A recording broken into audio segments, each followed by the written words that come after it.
Hello and welcome to Funny Science Fiction, the live edition.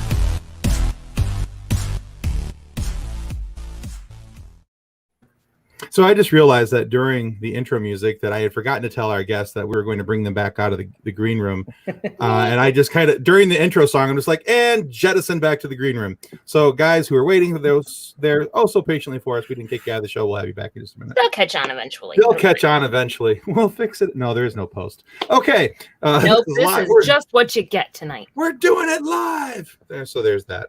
All right. So welcome to the Funny Science Fiction live edition for our crazy Monday night fun, where and it's a Monday. I already can't talk. We are so screwed. All right, where we do our part to try and be funny, and you do yours by not reporting us when we're not. And before we get into tonight's show, we need to say thanks to our show partners, River City Tees and Level Up Lightsabers. Let's roll that beautiful nerd footage. With over 700 designs to choose from, River City Tees has something for everyone. Need some new nerd merch? River City Tees has you covered. Need funny or sarcastic designs? River City Tees has you covered. Are you looking for a new logo or custom design? Whether you need 1 or 100, River City Tees has you covered. With multiple colors and options for each and every design. With things to choose from like shirts, hoodies, phone cases, coffee mugs, and so much more. Be sure to follow River City Tees on Facebook and Instagram. If you do, you'll get the latest on designs and information about upcoming sales. River City Tees. Let's make a shirt together. All right, that was one. The second one is the one that people really want to watch. Let's do it. That's 3. So.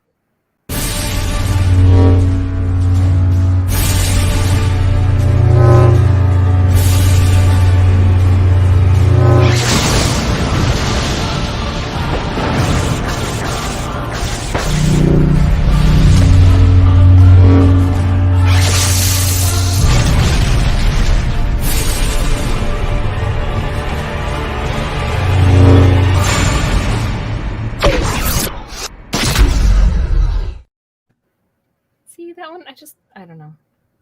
It's never gonna get old. I still like it. You guys get your lightsabers yet? No, because I have a toddler. To pay for her for clothes and diapers, and I'm pretty sure she'd rather a lightsaber. As soon as she uses the potty. The other wasp thinks we're throwing out the script. He might not be. We don't have a script. What are you talking about? He might not be wrong on that one. I'm just saying. Who knows? Anyway, we have guests that we threw in the back room that we should probably let back out. We should, but just as a quick reminder, hold on. Uno momento, por favor. In case you want one of them really cool lightsabers, just telling people I'm putting it into the chat. They got to know where it's coming from. Well, you didn't put that in the script, so... Like it's ever mattered before. The script doesn't matter. We don't need no stinking Funny science script. fiction has become whose line is it anyway? It always was. Everything's made up and the script doesn't matter. Exactly. Anyway, did you put it in the chat? I put it in the chat, you know. And Honora agrees with Nick. So Honora, start using the potty and you can have a lightsaber. I said so on the internet. Oh, that's for keepsies. All right, let's welcome to the show before we go down any other rabbit holes. Our guests for tonight, Mike and Nick from the Showboys podcast. Hello. Hey. Hello. Welcome. Hey, welcome, guys. Thank you for having us. On the show. Now is your chance to leave. Exactly. If the first Tim has to make us. Go ahead. No, Tim has to kick us out. We can't just leave. Yeah. You can. There's a leave studio button. I don't see that down there. No, me neither. Doesn't exist. I have the option to look. Leave if the first 4 minutes and 30 seconds didn't scare him, nothing will. If the pre-show stuff doesn't scare them, they're still here. That's a solid intro. I like the intro music. That was amazing. That lightsaber commercial is very intense. Yeah, that's that we can't claim any credit for. That's done by our good friends over at Level Up Lightsabers. They do some amazing work with lightsaber hilts, and they just got a whole new line of lightsabers where it's now you can get one that the actual screen screen actual ones. You can get an Obi-Wan, you can get an Anakin, you can get a Darth Maul, a Rey, and the Rey even has the click on the hilt instead of the button. It's really cool. So Nice. yeah, Details. yes. Click on the link, you'll get all the details you need. They're all in there. So, and they're actually really nicely priced. Their base ones all around between $100 and $130. The screen accurate ones are a little more expensive. But the nice thing about that is that each one of their lightsabers, as you buy them, comes with a year of online training. So it's a really nice program. The Jedi Academy now does online schooling. Yeah, because sticking with the times. Master Allen, the owner of Level Up Lightsabers, is a martial arts expert, and so he does martial arts training with these. And he's got these to the point where they aren't just for looks. These are for show. These aren't just for show. They are for go. You can whack. If there's videos of him whacking them up against like light poles and That's cool. power poles and things. And the light pole falls over. Yeah. He's chopping them down. Flames. Yeah. Exactly. Know what Nick's doing after the show. Oh yeah. Exactly.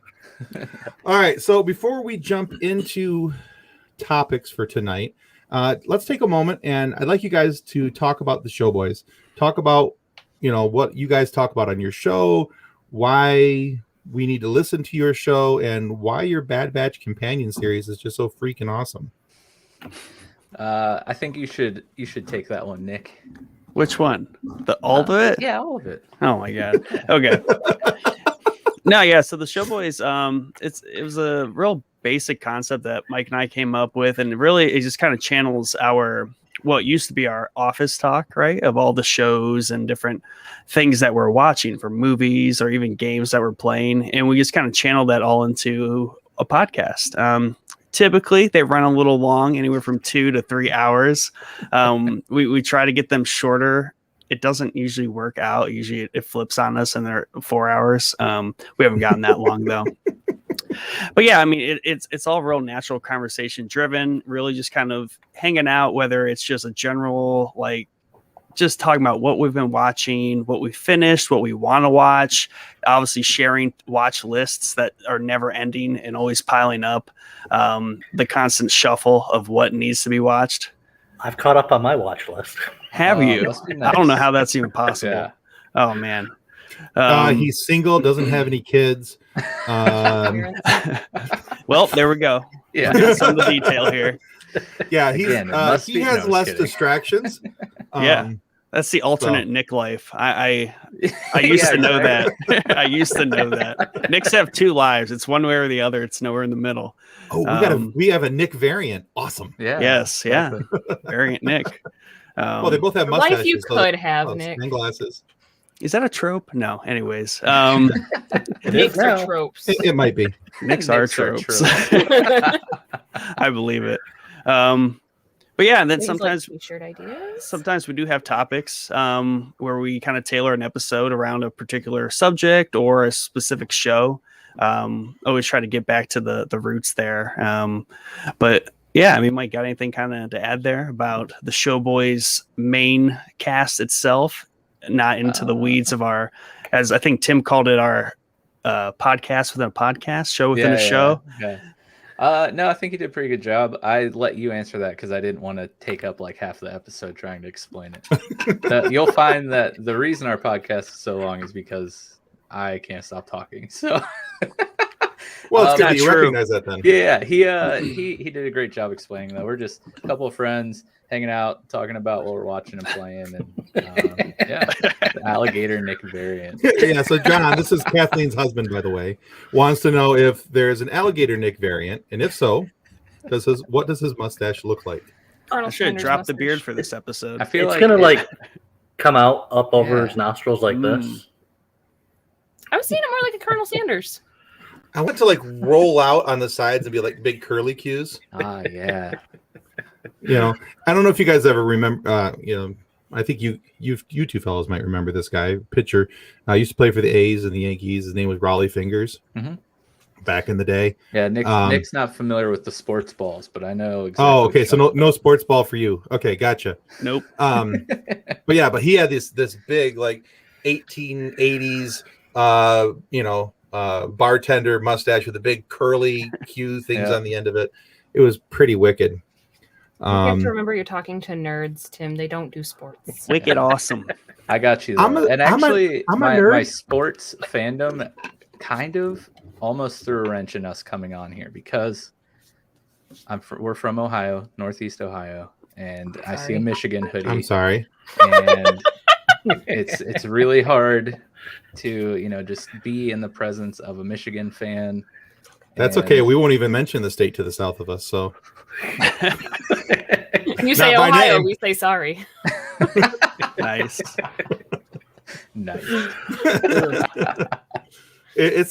Our inner Canadian comes out with an immediate sorry. Yeah. Story. Man, I've been watching. I want poutine. Been watching a lot of Letterkenny lately, so give me all the Canadian references you can. Oh, there you go. Allegedly. Yeah. All right, so allegedly we have a topic for tonight. So let's get into that. We don't have to if we don't want to. We don't have to. We do what we want. Look, I'm sure at some point we're gonna venture off into about 17 different variants of this topic anyway. So we'll just go with it. We'll see where it goes. How about that? I will, however, preface tonight with I was at Renfest yesterday. I had too much fun. I am so tired. The fact that she's here and awake is personality. There's usually more excitement here. The snarkiness is pretty much the same. It's just that you do it a little bit more excitedly otherwise. Yeah. Usually there's a bigger smile attached to it. The 95-degree heat in open air yesterday was a bad idea. Negatory, good buddy. All right, so fabulous idea. So tonight we're planning on talking about overused sci-fi storylines, also known as tropes. Things that are found in science fiction, superhero, and fantasy-themed movies and TV shows. Now, this is what the guys were expecting, and we told them would come in.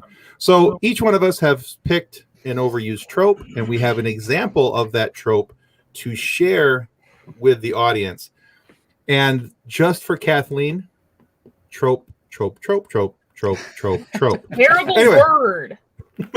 She likes that as much as most people like the word moist. So let's see. John says Kathleen is only snark free when she's unconscious, and even then she has her moments. Yeah. He's not wrong. He's really not. He's really not. Okay. So because I was going to have our Nick go first, but because of the level of curiosity that I have about what Pixel Nick is about to say about the Holy Land of Star Wars, I am going to let him go first, and I may have to go off camera if I start crying. So go ahead, say what you have to say. Yeah, so I will preface, it's not exactly a storyline element, but it's definitely a plot mover that is used far too frequently out of convenience. And that would be the whole idea of like security in sci-fi, right? So when it comes to you're on someone else's ship, you're at someone's base, you're anywhere, right? The whole concept of security and these panels that they access.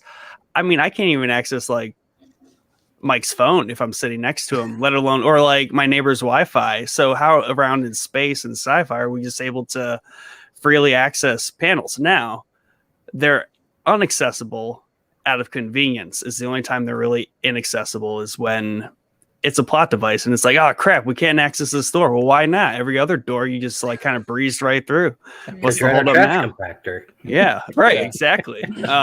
And Star Wars being very analog is just like a very, very bad committer of this crime in my mind. But I always look past it. As Tim kind of said pre-show, there are just things that you just kind of look past for Star Wars because it's completely built to be fun. It's a space opera. It's not meant to be physically, technically accurate, but it is out of convenience. Then when it shows up in other shows and things.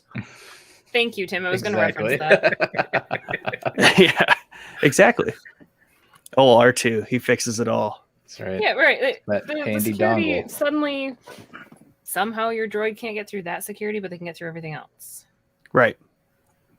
Yeah, and there's not a lot of explanation to back it up, and it's just really out of kind of convenience. And it's times I'm like, okay, maybe in this example, not Star Wars, but maybe something else. Like maybe everyone on the crew or someone on the crew they're like an elite hacker. But at the same time, there's no length to go to really explain that. It's just someone's really, really savvy at getting through doors until there's the one they can't.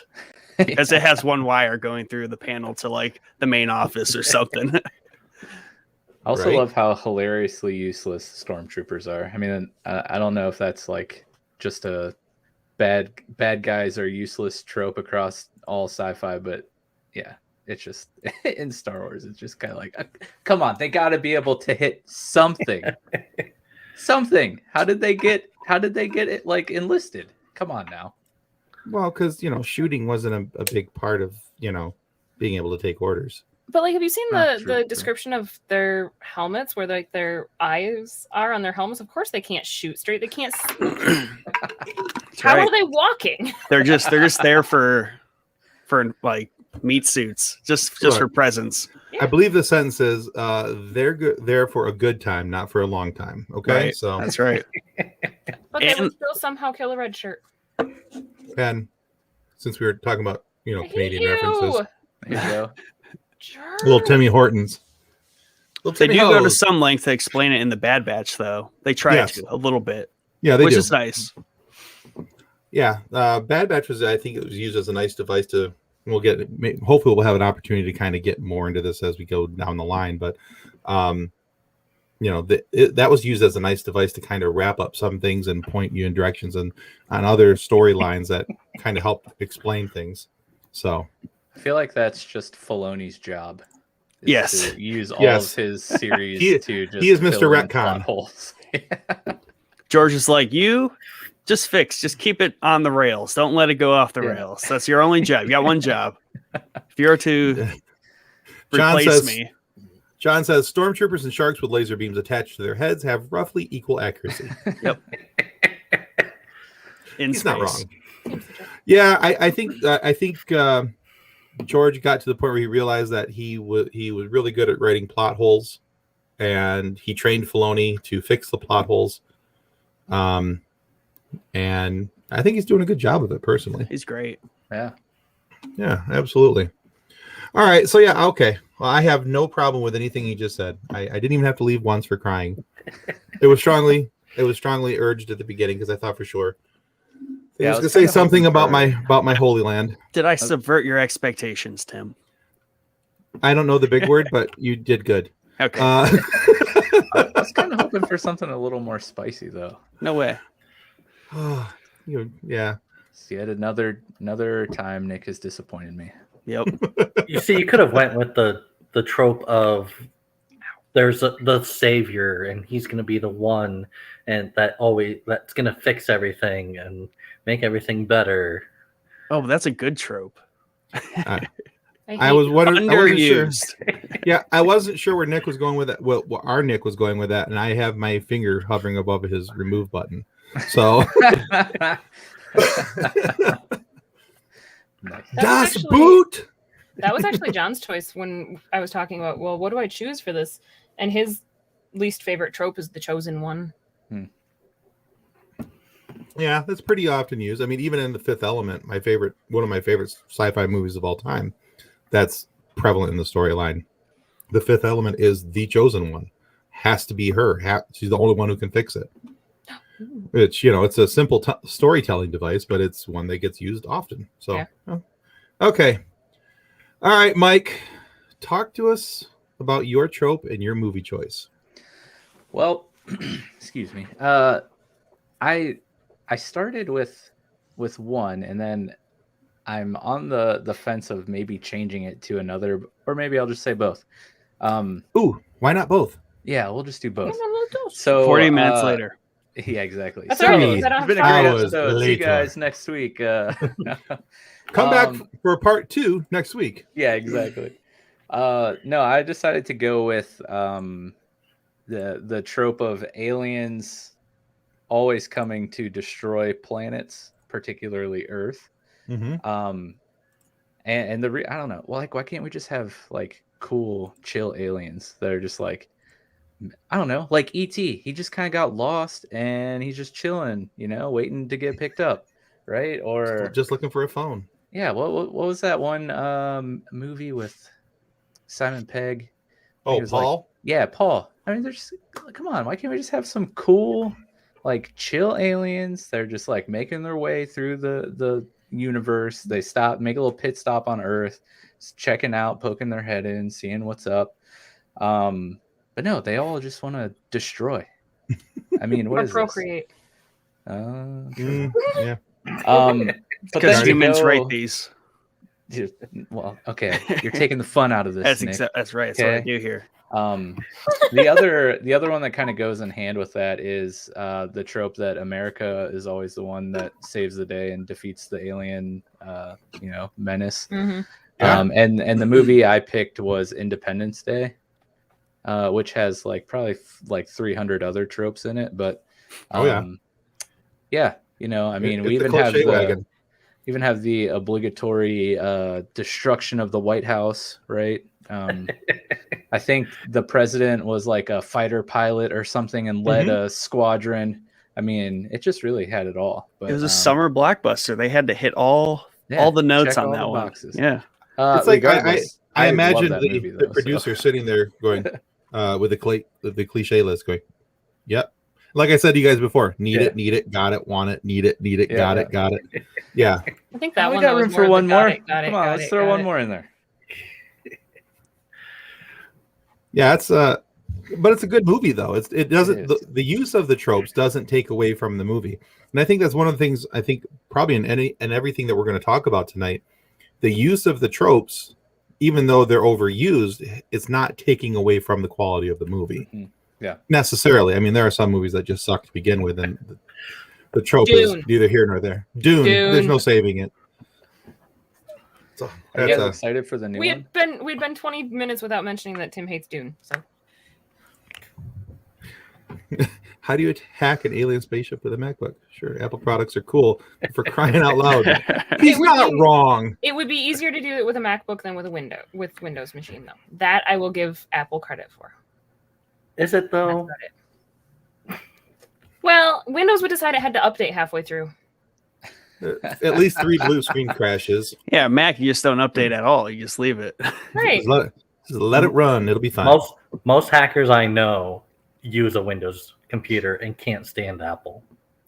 I think we have a whole new story topic here. Yeah. We do. Mike can talk about Mr. Robot. Don't get me started. All of a sudden, I'm like, wait, hackers? Let's start. Tell Describe us. in detail. He's Yeah. a nerd who lives with his parents. Of course he knows hackers. Oh, man. Ouch. That hurt me. Ouchtown population, you bro.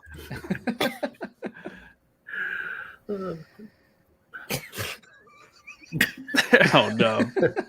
That I like doesn't that hide avatar. your laughing. He's, I know, right? We You can make still him see that you're cry. laughing, and even I hit then, the wrong then it's button. just your Hit the wrong profile button. picture, like pulsating as you laugh. Yeah, I hit the wrong button. I meant to hit mute. Because I felt bad that I was laughing. Okay. Did you say you had another one, Mike? No, I just combined my two there. Oh, Combined okay. them. The Okay. destruction of planets and then America always saving the day. Oh, all right. Yeah, no, that's a good one. I think that's a good pick. Two obvious tropes. All right. And for Kathleen, trope. What's your trope? I chose, well, the trope itself is referred to as bad tremor. Or bad Like Tremors 2, vibrations. 3, 4, 5, Well, 6. it Anything is past 1 yeah. and half of part 1. But yeah, go ahead. It is either bad tremor, bad vibrations, or sometimes referred to as worm sign. So the movie I chose though is Jurassic Park Yep, because the water glass the cup. vibrating. Oh yeah. And suddenly they know that the electric fence isn't working because the dinosaurs are moving further. But scrolling through Tropepedia, because that's a thing the internet needed, it is Trope.org. used so many times. It's in Godzilla. It's in Independence Day. Mhm. It's in Star Trek 6, Ace Ventura. It just keeps going and going in Jumanji. But it is so frequently used that right before something bad happens, they only know that the bad thing's going to happen because they see the vibrations in their water glass. That's all you get. It's the calm before the storm. Yeah. Yep. It's used in Lion King even. Yeah. Oh yeah, the pebbles Mhm. bouncing. Yeah, in the gorge. Right before the yeah. stampede. Oh, It is well, used- you're gonna make me It's cry. used in Endgame as well. It is. When well, was it Endgame or was it? Oh, it was Endgame. Yeah, because Doctor Strange hair starts moving. Oh Yeah. yeah. And I had it's to think- it's one of those that like when you realize it, then you see it. Like when you read about it, you're like, oh wow, they used that here and here and here. Now that you unhinge it from the water glass thing, it's that Yeah. idea is Uh-huh. everywhere. It I is. mean, It you is. even had Yeah. it in the DC movies with Superman, like Mhm. at the Oh, end of- yeah. what is it? Dawn of Justice. The dirt starts hovering above it, Clark Mhm. Kent's coffin. It's so I guess funny, that'd be a it's good like- vibration, though, right? I even saw it in an episode of Mickey Mouse Clubhouse Ooh. with my kid. Like That's a It deep was- dive. that they were trying to find. I don't remember what they were trying to find. They had lost something, like they always do in that show, and they could tell where it was because the bush was shaking. It's like that's the same thing. It's the same story element. Gotta Now I teach have them the hot young. dog song stuck in my head. I You're hate you. welcome, Tim. God, I hate you. All right. It's payback for you having Tim Hortons. In that case. All right. So, She wasn't even looking at the screen when you did yeah, I that. know she No, looked but down. I- It was pretty rude. It was pretty I have rude. mom vision. I still saw it. All right. So, did the use of the trope ruin the movie for you? No, it's Jurassic Park. How do you ruin Jurassic Park? Well, I'm just asking Jurassic Park because 2, 3, World. No, I'm Oh, okay, I'll give you Jurassic Park 2 all day long. That's just That's just Godzilla in San Francisco. That's all that is. yeah. Jurassic Park 2 is pretty rough. I did like Jurassic Park 3 I quite a actually bit. liked Actually, 3. I thought that was a pretty good show. I like that one. I like the Jurassic World stuff. I thought those were done pretty good. I do like the fact that Chris Pratt can apparently kill a Velociraptor and a T-Rex with a old, old gun that I can't think of. Camp Cretaceous is amazing. Oh yeah, you just changed your. I did because Just changed your Bumpy. kidding. No, I actually like when the Jurassic World movies were getting all the guff when they were coming out. That always drives me nuts. Like, do you guys understand what movie you're going to watch? Like, you're not going to go see like the most genre bending, like transcendent story plot line. Like, Mhm. you're going to see CGI dinosaurs like fight other CGI dinosaurs. Just go What and are you have fun. expecting from Enjoy it? the movie. Come And on. it's amazing on the big Yeah. screen. It's awesome. If you Keep were going trying- to see a dinosaur movie, were you expecting realism at some point? Right. You I know, keep you could not I'm trying dispense to convince belief my for a few minutes. husband. I keep trying to convince my husband that our daughter's ready to watch it, and he doesn't think she is yet. How old is she? What? She'll be 3 next month. But she loves Camp Cretaceous, and like this little kid is fearless. But John's pretty sure the goat thing would freak her out. Well, because was- Camp Cretaceous is a little bit different on the animal attack level. You know, I was 5 when that movie came out. explains a lot. I think I was about Honора's age the first time I watched it, but I also have 2 older brothers who made other questionable entertainment choices for me. Gotta have them. Yeah. Apparently, the 4-year-old putting mashed potatoes in her mouth and saying, "Look, Mom, I'm a zit," gets your brothers in a lot of trouble.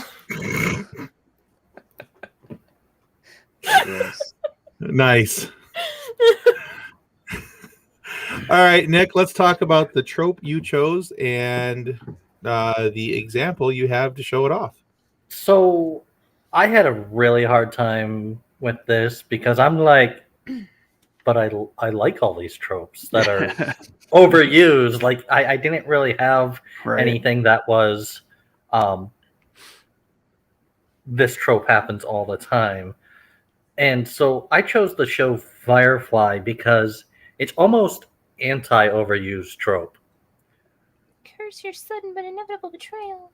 So like I can't like I was like looking through the list and I'm at like the top 49 overused tropes and I'm like, yeah, it was none of these things.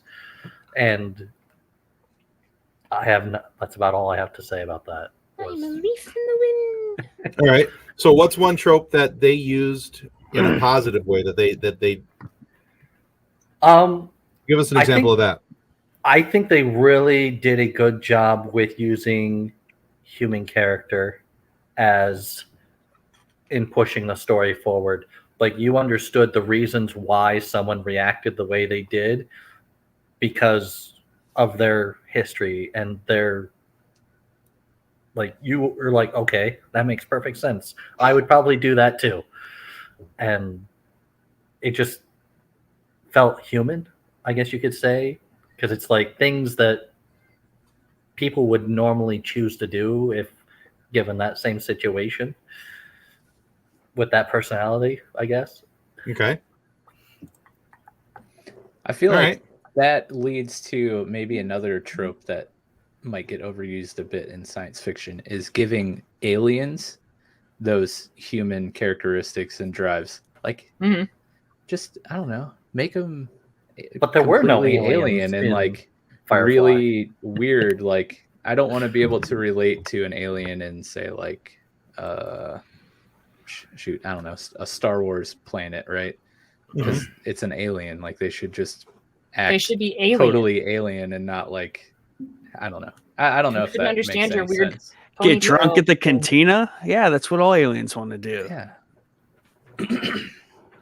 Oh boy, John. Have fun sleeping on the couch, Was. How does a reaver wash a Soon. spear? He puts it Soon. in the wash. Too soon. All right.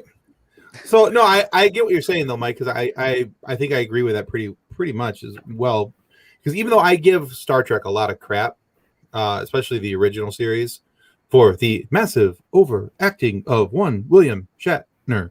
Anyway, and I will continue to do my horrible impression of William Shatner as long as I live. Anyway, He's controlled by his toupee. Exactly. It's a true story. Oh, I did think of one of the tropes. Yeah, go for it. The trope of, you know how there's usually a battle and the friends show up and like they never help out their friend with the battle and then they're like, no, he has to do this himself. Yeah. Well, in that show, there was a scene where Mal was fighting a guy and she said, oh no, he has to do this for himself. And he's like, no, I don't. Yeah. Yeah, you gotta love that one. I would love for that to happen, but when like they write that character that has to do it for himself, like he gets killed because his friends should have helped him. him. Yeah. There's like, oh crap, maybe we should have not let him do that himself. Like, have you ever not played a tabletop RPG game? Don't you know you never split the party? Sorry. I was thinking about Mike's comment earlier about the aliens being a little too human on things, and that as I said, what I was starting to say was as much crap as I give Star Trek for a lot of things. One of the things I think they did really well is that they gave these different alien species like the Romulans and the Vulcans, they gave them separate personalities where there were some human characteristics we can say, but they weren't intrinsically human. There were definite lines of separation. And I think that's one of the things I always appreciated them. And I don't mean just the pointy ears. I mean other things as well, as how they acted and how they interpreted things and how they went about things. So, yeah. I mean, I get it, right? Because your story has to be relatable, and we're all human. But at the same time, I mean, let's change things up a little bit. That's the other thing, though. Like, maybe that's not. I don't know a lot about Star Trek, but when that's we do, okay. You don't need to. Yeah, exactly. when we do try to give aliens species specific, personality types to make them just not another human copy, they're just kind of extreme versions of a certain personality disorder, right? That a human might have. And then that's also kind of lazy at the same time, where, okay, they're very unemotional and they're very detached and they're all science. Like that's just basically a very, one-way human without everything else. So I don't know if that's good or just lazy. Right. No, it's both, honestly. It can be lazy writing and it can be lazy storytelling, but it's also a good thing because it helps us to tie into the human portion, and that's what's going to make people interested, is because they can see themselves or somebody they know as that character, and they're able to make it and relate to it. Let's see. Travis has a comment here. He says, "Free Guy uses every trope possible in the best way." Ironically, thank you, Ryan Reynolds. Movie still. I have yet to go see that. I want to go see that so badly. Is that out now? It is. It's out. Yeah. I just don't want to go see it. I want have to see gotten it. so spoiled with this streaming movies thing and being able to pause it. I don't want to go and sit in public. I have heard from at least 4 people whose opinions I would we'll say trust. Trust sounds good. Wait. Take with an extreme grain of salt. Anyway, but they all said that they liked it. I was going to say, I know Jason suggested it to you, and but he also loves Jean-Claude Van Damme, so he's got some opinions questionable taste. is a little skewed. Jason from 3 Geeks. He's also not listening tonight, so he can't defend He's himself. not. He can't defend himself. Or he's in hiding and hasn't said anything, which is shocking because normally he's... You guys see now, Travis, that's just not fair. He rented a whole theater to see it. Aren't you poor for that? I feel that. Yeah. Spend all that money on these stupid lights. Right? Which look amazing. They're like $3 at Walmart. I wanted to buy But see if you spent all your money on your but then there were Funko Pops. Right, anyway, right. I wanted to buy a lightsaber, but then my car broke. And then your lawnmower. Yeah, and then my lawnmower.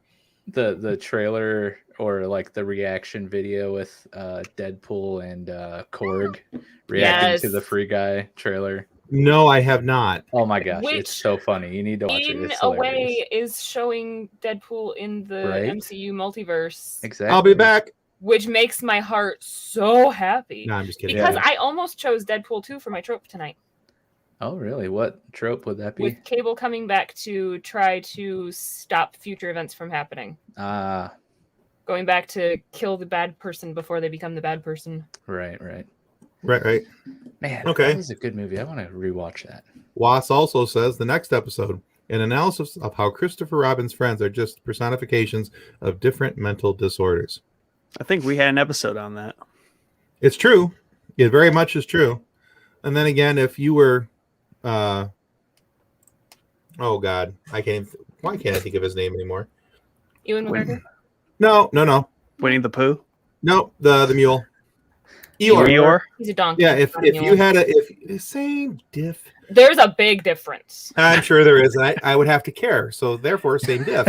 Wow.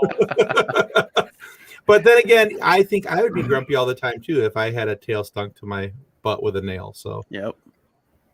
So yeah, cats are grumpy. He's got legitimate needs. It's a similar reason why cats are grumpy. They have sandpaper tongues. All right, so Kathleen was going to choose Deadpool 2, which was going to talk about time travel, and that's the trope I chose for my movie.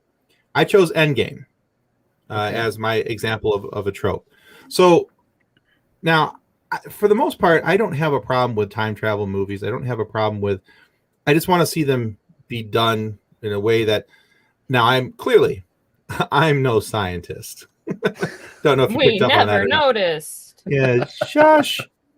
Anyway, but one of the things that there's all these different ways to tell the time travel story, and in fact, they make fun of that in Endgame when Ant-Man talks about, hey, we could go back in time because of his travel through the quantum realm, right? And so there's all these different ways they make fun of Back to the Future and a couple other different ways that the time travel trope has been told.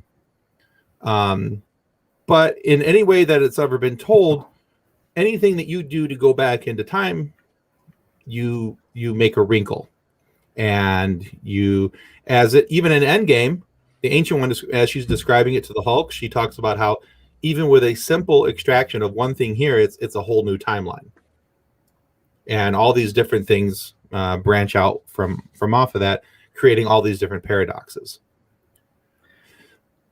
And so, where the only issue I have with the time travel trope is when it's not being used consistently, even inside of its own story, its own movie. And there is a huge inconsistency inside of not Deadpool, inside of sorry, I looked at the other comments. I'm like, oh, Deadpool, Korg, there it is. Anyway, all right, shiny squirrel. Anyway, Endgame. Yeah, so inside of Endgame, there's even an inconsistency because they talked about they preach it all throughout the movie that we only have so many travels back, and we have to make sure that we can only do this so many times, and we have to do it right, and we can't go interact with different things, and we have to just get in, get out, be clean and efficient, not affect the timelines. And then you have Cap sitting at the end,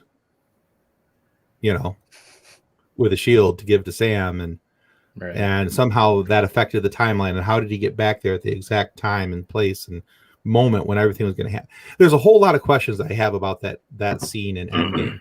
It's a cool scene, and I love the fact that the shield was given to Sam. I think that's awesome, and I can't wait for the new Captain America 4 with Sam as Captain America. I think it's going to be fantastic. But I have a problem with that scene, and for me, that's where tropes go wrong. Is that you've used this storytelling device, but then somewhere along the line, you forget what the point of the story was, or how you were going to use that storytelling device. Yeah. And then you just start slapping things in to fit your end game. See what I did there? End game. Hey. End game. Oh, fancy. So, but that's why I picked that.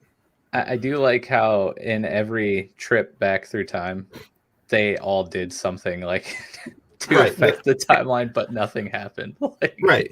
Yeah. But moving forward, nothing happened. There should have been this disaster of a timeline that They'll came back. Fix it in Loki. I'm kind of thinking that's what's going to happen. Well, I mean, there's one. Loki escaped. Yep. They're going to fix it. Let's see. Tony had a very deep and heartfelt conversation with his dad, which That doesn't bother anything. Well, it could have changed. I forget Tony Stark's father's name. Howard. Howard. It could have changed Howard's perception of himself as a father, right? And then maybe he goes home and he's a completely different father. And then Tony Stark doesn't become like a raging genius alcoholic that becomes like Iron Man, right? Right. Doesn't become this narcissist genius that's maybe gonna prove his daddy wrong. But he's a narcissist. He's suddenly not Iron Man. He had that conversation with Tony, was like, whatever, and went on with his day. Like, it was cool in the moment, and then he forgets about it. Like, that's what a narcissist does. That is true. Trust me. What happened in War Machine's trip back? I forget. Maybe nothing happened in theirs. Anyways, I don't think too much. No, I digress. I don't want to take the show off the rails. He became a different person. There's rails? You would have that's assuming that there were rails for us to follow in the first place. And I appreciate that you were trying to give us credit for something that was clearly not there. But one other thing about the whole space and timeline and time travel, one of the ways that I really like that a movie did it, and they showed that they just didn't care. They were just doing it. Was X-Men Days of Future Past. They were basically going through the whole space-time continuum thing and basically like, time travel, let's do it. Yep. They didn't care what happened. They didn't care what the fallout was. They made a mess of everything, and they're like, yeah, it's fine. It was almost like they were on this show and yelling during our recorded sessions, we'll fix it in post. I can edit that out. I will say one movie that really did a good job with time travel was The Tenet. I don't know if anyone... It's on my watch list.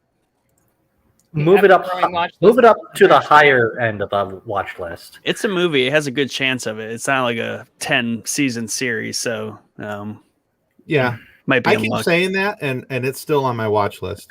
Of course, I'm still trying to get through season 2 of Umbrella Academy. So I mean, there's really not much chance of me getting to it anytime soon because I think I'm only about halfway through season 2. I need to So- actually like spell out my watch list and have an Do it. actual list. Do Yeah. it. Do it. I think I had one for a while. It's still there. I need to seriously update it because there's things on there that I have watched, and there's things that I have added in my mind but haven't made it to the paper. And I think And for you know that those are never going to get remembered. I was going to say, and for those who are familiar with anything on funny science fiction, if it's not down on paper, it doesn't exist.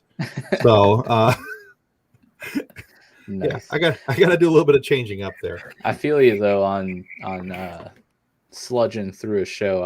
I've been working on season 1 of Stargirl for I feel like 3 months. But if you're sludging, is it even worth watching? I mean, it's okay. It's just like that's better things. I hate when Get you say priority, it's okay. It's not good then.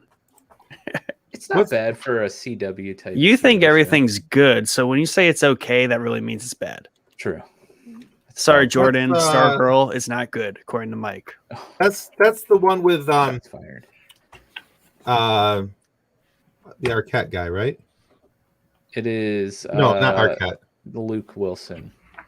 Yeah, Wilson. Okay. Yeah. No, I tried that. I think I got about 20 minutes in and nope. Yeah. It's definitely a CW show for sure. I don't even know if the CW once mentioned that it's a CW show. That's a good point. I mean, Let's see. Travis says off subject, but you mentioned X-Men. Am I the only one that thinks that Eternals just looks like early 2000s X-Men movie? No, you are not, and I think it looks better actually. But it does. They do look like an early 2000s X-Men. So I'm very excited and curious about the Eternals. Fully admitting, I never read anything about them before. I know nothing about them other than the fact it's tied into the MCU, and I want to watch it because of that. So I even way back when I never looked at anything that was about the Eternals. So John says Kathleen and I will start watching the show, and right before the end of the season, she gets distracted by something else, and so we don't finish the series. I get in trouble for solo viewing. That is true. I have heard of him getting in trouble. It's been fun. dude, It's a I feel your problem. pain. It's a problem. My wife does the same thing.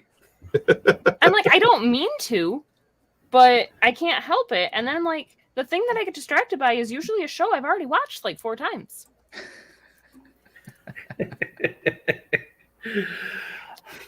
So The Office, okay. The Office. And this is ER, why I'm caught up on Diagnosis my Murder. watch list. Because you don't have Focus. Makes sense. you don't have Focused. Nick is focused on his watch list. He doesn't have anybody to distract him and say that he can't watch it without him.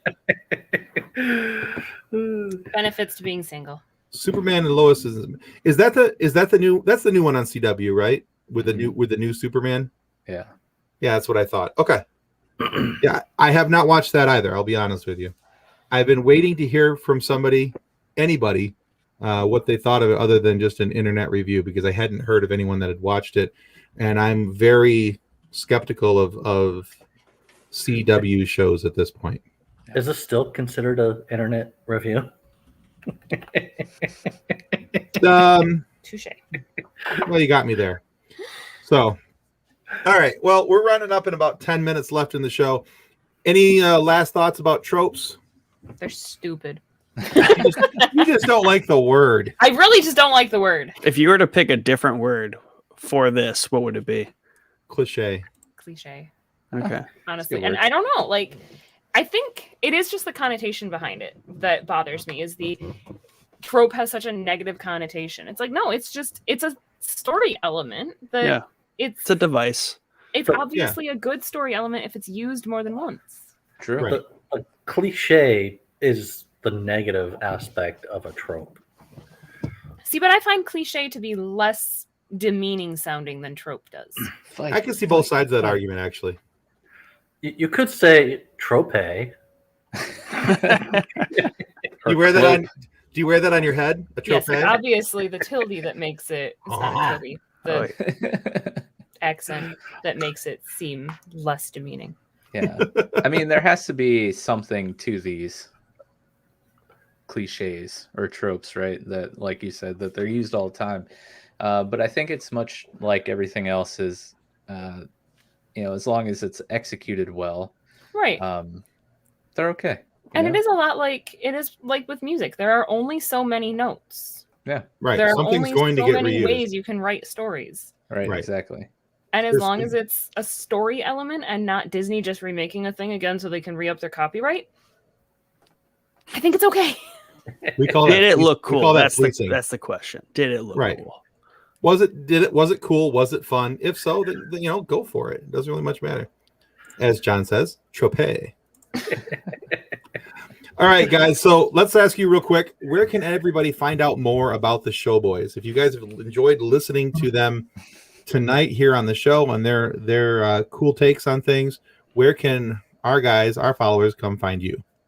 Well, we have a Linktree page that has all of our handy dandy links. It's linktr.ee/showboyspodcast. But we're on Instagram, Facebook, Twitter at Showboys Podcast. But the best way to stay up to date with all things going on Showboys would be to join our Discord. We have a little community growing there. It's the best way to interact with Nick and I, as well as other listeners of our show. We have all types of conversations going in there about everything, and it's a really fun place to be. But I'm on the Discord. He is that podcast guy, right? That's right, that podcast guy. And even right up behind you says on your wall. Mm-hmm. The right. podcast guy. But yeah. And YouTube. We live stream our shows on every Thursday night at 9 p.m. Eastern on YouTube, Twitch, and Facebook. So yeah, hope to see you there. All right, sounds good. Very good.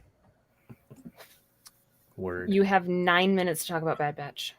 No, we're not going to. We're going to skip over it. We don't have time. Oh, because that's going to be that is not a 9-minute conversation. Do you want to do a special episode on that, Tim? Actually, yeah, I would love to have you guys come back and let's do a Bad Batch closeout. Okay. Yeah. But it's gonna have to be a couple weeks out. But yeah, I'll get with you guys after show and we'll circle back. And I don't have to be here for that one, do I? Yes. So anyway, I just haven't watched it yet. Well, you'll have time. You'll have a month. I will bump it to the top of my imaginary watch list. At least 2 weeks. So, because next week we've got the guys from So Wizard coming. So nice. The So Wizard podcast, Joey DiCarlo and the rest of the guys. So, all right, you want to remind them about this week's episode there? No. Okay. Yes, I will. I just had to wait for the Google Doc to load. So, as a reminder, last Friday, we released our interview with Abby Harrison, also known as Astronaut Abby, and her dream to be the first person on Mars. A pretty great interview. Watch it. Share it. Like it. Subscribe. All those things. Here's a quick teaser for it. Hi, this is Astronaut Abby, and welcome to the Funny Science Fiction Podcast. Yeah, she's really cool. Yeah. And she wasn't actually in a spaceship. It may have confused some people. Man, I was gonna say that'd be pretty dope if you guys locked down an interview with an astronaut in space. Yeah, how cool would that have been, right? That would have just. She's an ambassador for the International Space Program, but she was not at the International Space Station. That would have been cool. I bet that was a really cool conversation. It is. It was a lot of fun. Yeah, it was, because she talks. I mean, not only is she really knowledgeable about space and science and all those type of things, but she was also. She's also a very big Star Wars fan, and that's how her and I got connected, was through one of her May the 4th posts.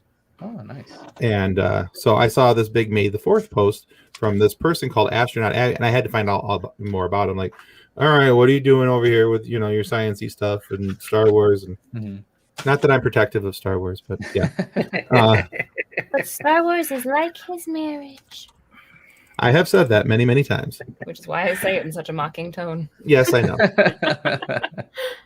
So no spoilers. You don't have to answer this because I don't want to take anything out of your interview that has yet Yeah. to air, right? It hasn't aired yet. No, that one aired on Friday. That one's Oh, out it right did?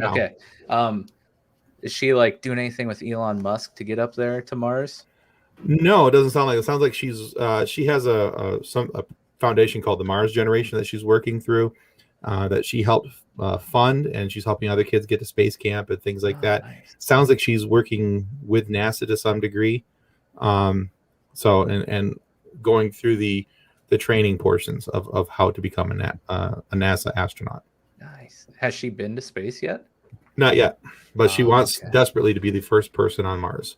Man, I'll have to. I have a 6 and about to be 4-year-old daughter, and oh man, It'd be a great for them to watch. It is. yeah. I hope She's they don't very see encouraging. this right here because I don't remember which one says that she wants to be an astronaut, but one of them wants to be an astronaut.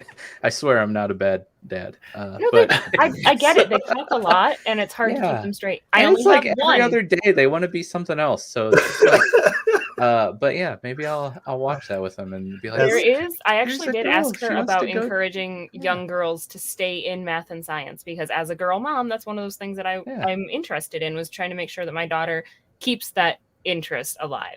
right. So it is right up your alley for that one. Yeah, Cool. so on top of being an astronaut, if it's my oldest daughter, which I think maybe it was, no, it's definitely my youngest. But anyways, one of the things my oldest daughter wants to be when she grows up, or wants to do when she grows up, is mow the lawn. So that's like astronaut, mow the lawn, be a rock You have to have star, physical training to be an astronaut, so exercise is good for you. There you go. Yeah. So Win-win for you. there you go. That's right. If she wants to practice, there's lawns in Michigan that want to be mowed, need to be mowed that I don't want to mow. I feel And it. if you're still watching, you can still find that episode of Funny Science Fiction on our YouTube channel. Look at that segue. That was If you're beautiful. still watching, If we haven't bored you to tears yet and made you cry, yeah, you go to our YouTube channel. if you're still here, please drop an emoji in the comments so that we know that you haven't died yet. Blink twice to show us you're alive. All right, so that was last Friday's release. This Friday's release, I'm really super excited about this because this was for an animation series that I grew up with. This Friday, we're sharing an episode with the one, the only, Shannon Farm. Great Hera!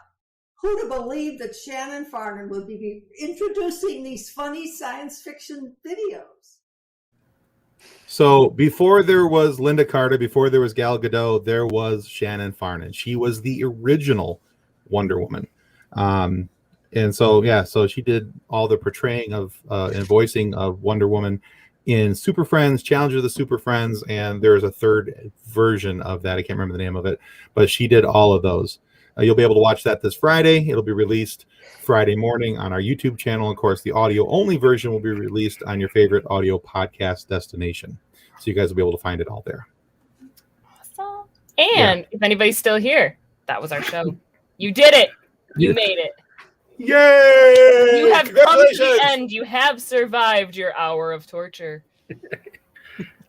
Hey, guys, Nick and not our Nick, their Nick. The other Nick. Our Nick has The to be Nick here. The other variant. Pixel Nick didn't have to be here. He chose to be here. But Nick and Mike, thank you so much. The show boys, thank you so much for joining us tonight. We had an absolute blast with you guys. Appreciate you coming on here and putting up with us. Hey, no problem. Thanks Yeah, for inviting us. Of course. It was a pleasure. All right, You'll very say that good. after the show, even. Well, we're still recording, so I think they're just trying to play just nice. give me another 60 seconds. True professionals. Hey, we'll wait until we're no longer live to be like, oh my gosh, what is wrong with you? Mhm. All right, guys, thank you so much for being here, and thanks for watching Funny Science Fiction Live. On behalf of the rest of the hosts of Funny Science Fiction, we'd like to thank you for listening to this episode. If you'd like to be a guest on one of our future episodes, please contact us by means of our Facebook group, Funny Science Fiction. You can find us on Twitter or Instagram using the handle @FunnySci-Fi, or you can go to DraytonAllen.com and click the Contact Me link at the bottom of the page.